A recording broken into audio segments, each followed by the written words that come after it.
Ayan guys, pa-check out na kami.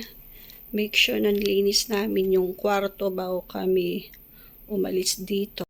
Pati dito sa CR, biyalik namin yung mga baso kung saan nakalagay. Thank you.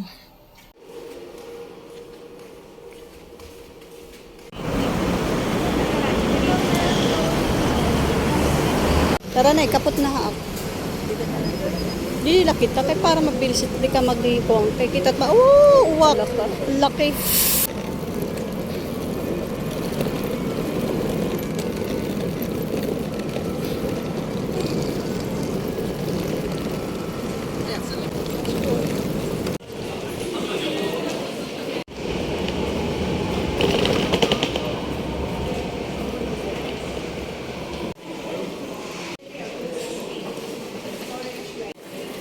English 260.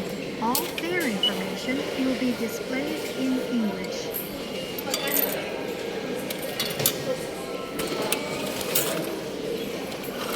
Ito natin change. That's it.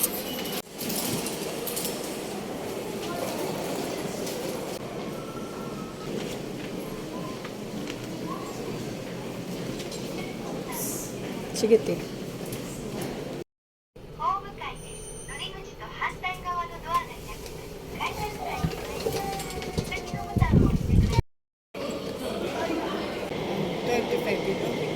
On time.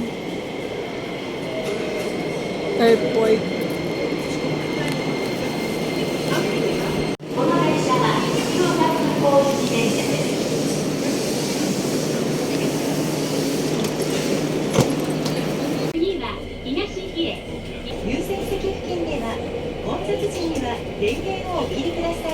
Kami nasakayan ng bus.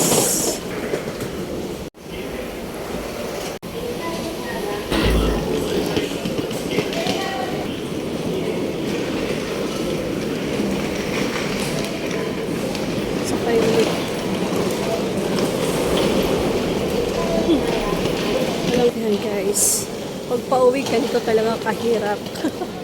Okay lang, na mga nag-enjoy naman. Doon guys yung bus yung sasakyan na ay papunta ng international terminal.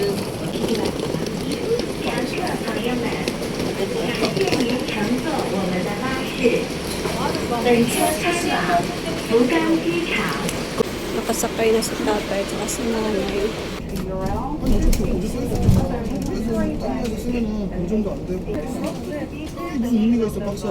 Yung sinakyan namin guys. Ito na kami sa loob ng airport. Hindi na masyadong malamig ngayon. Hindi na kami excited umuwi. Yung papunta dito excited kami. Pero ngayon parang pauwi na ng Pilipinas. Back to reality guys.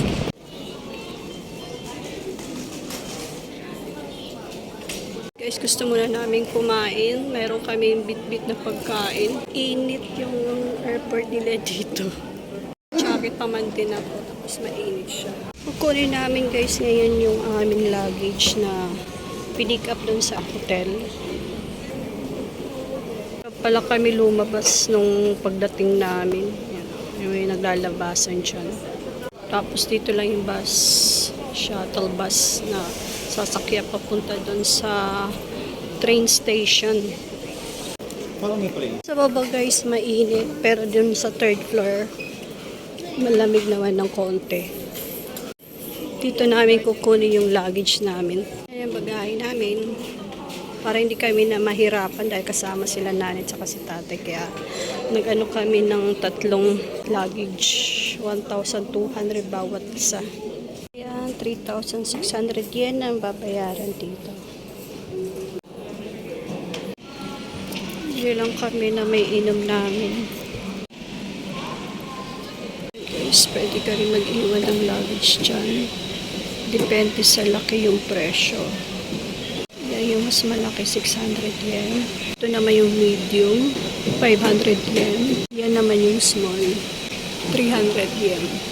Ano pala sa taas? Yung restaurant.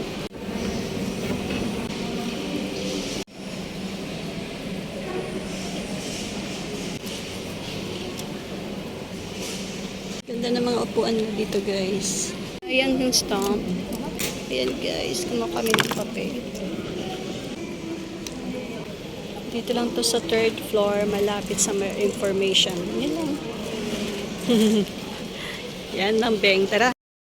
Ayan, guys. Kung gusto mo mag-soft check-in. Kaya hindi ko alam kung paano mag-operate nito.